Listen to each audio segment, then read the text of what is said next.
How to change the floppy drive on a Korg Triton Rack. You can find a replacement floppy drive on websites like Centaur or AliExpress.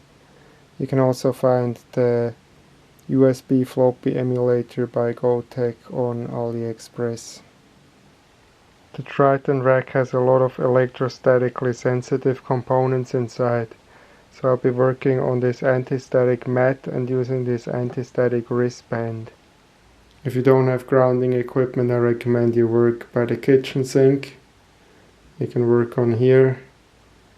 You can touch the water tap to discharge any static electricity you might have on you. Synthetic clothing and fabric in general can generate static electricity, so you also want to be careful with loose clothes, loose sleeves, scarves, ties, or things that could drape inside and touch your electronics. So pull your sleeves back or wear short sleeves while you work on this. Remove this thumb screw and this thumb screw. Loosen those two thumb screws. Lift off the lid. Remove the 6 screws on the side here.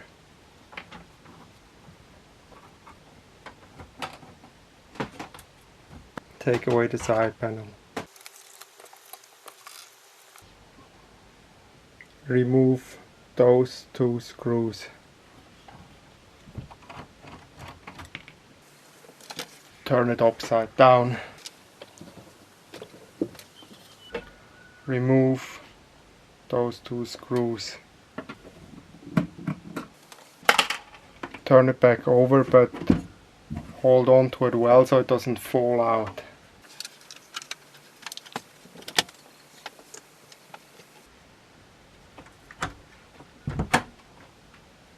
Pull out those 2 cables.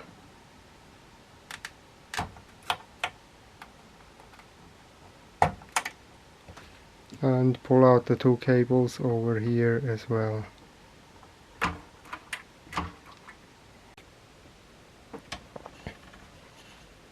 Take the panel and move it like that. And move it this way.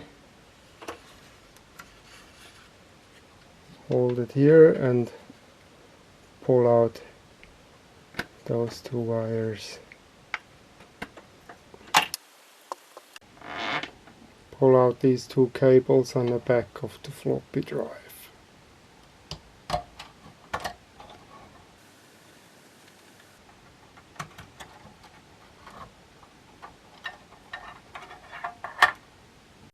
Now the floppy drive is attached from underneath with 4 screws, and there are some spacers in here that's keeping it at the right height.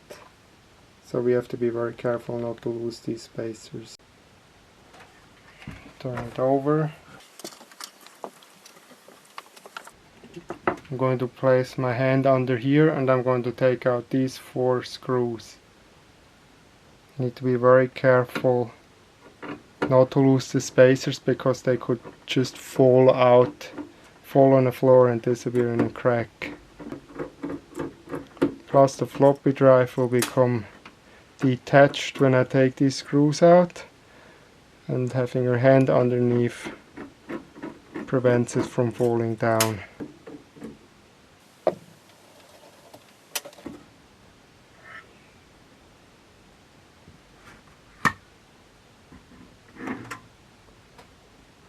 Now you can see here these three white spacers stuck underneath. Now you need to make sure you don't lose them. The other one is right here. That one's stuck to the floppy drive. So very carefully pick them off.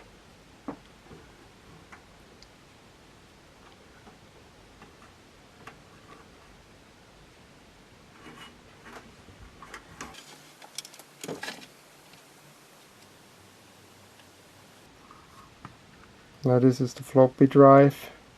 This is the underside. You see here are the 4 mounting holes. There is mounting holes here where they go into. Here are the 4 spacers, and you will need these spacers regardless if you put this floppy drive in, another floppy drive, or a Gotek USB floppy replacement. You are going to need these spacers. These spacers need to sit on here so that the floppy drive or the Gotek drive does not sit flush against the metal, because on the face plate there is this piece of metal that sits between the drive and the base plate.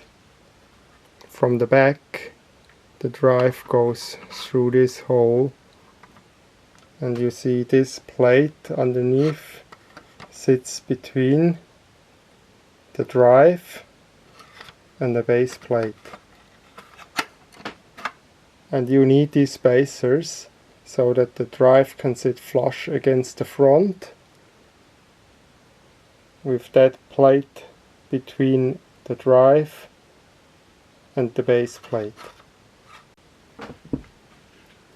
Since this is a how-to replacement video, you can put in another drive or a Gotek drive. I am putting the floppy drive back in because I am happy with it. Putting the drive in is perhaps the trickiest part, because it's tricky to get the spacers in, and this is how I like to do it. I put it on the side like this, and I take the 4 screws.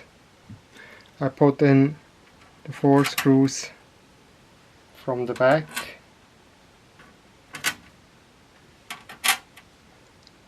Then I put a spacer into each one of the 4 screws.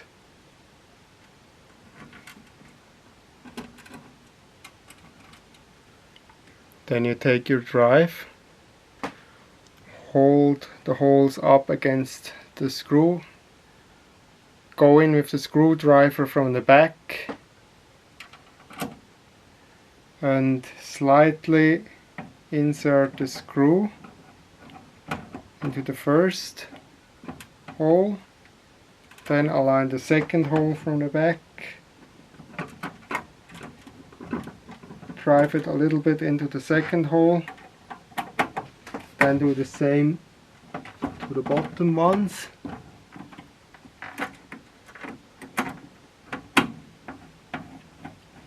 And once they're all a little bit in, your spacers are now safe. They can no longer fall out. Have it facing down again. You can now tighten the 4 screws firmly, but not too tight, just moderately tight. Flip it back around.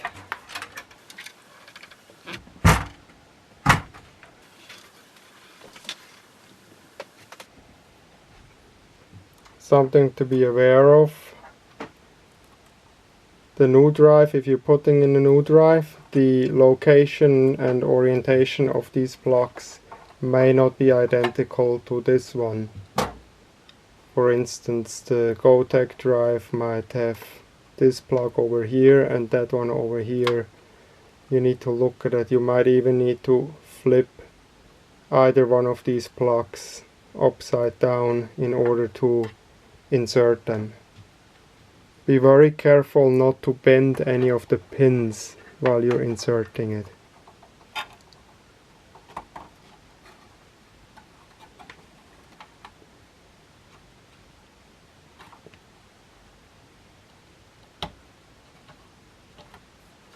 Putting the face plate back on, we're first gonna reattach these 2 cables. This one gets pushed in there, and that one in there.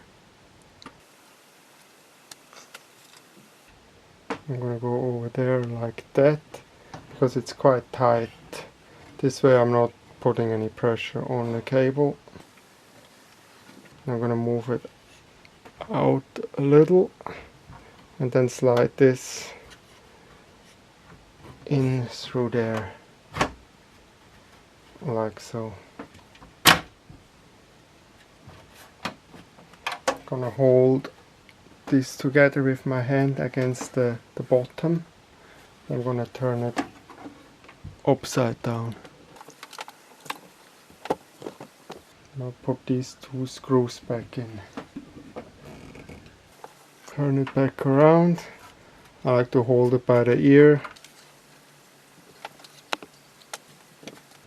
Now put these two screws back in. Before we put that wall back in, we'll plug these two cables back in.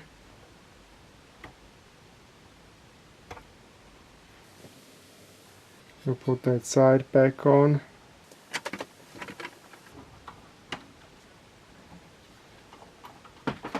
Plug these two cables back in. Put the lid back on. Tighten those two thumb screws. Insert the thumb screws on these two sides.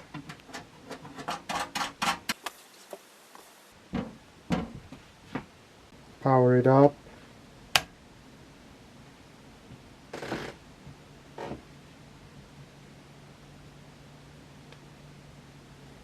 Put in a floppy. Press disk.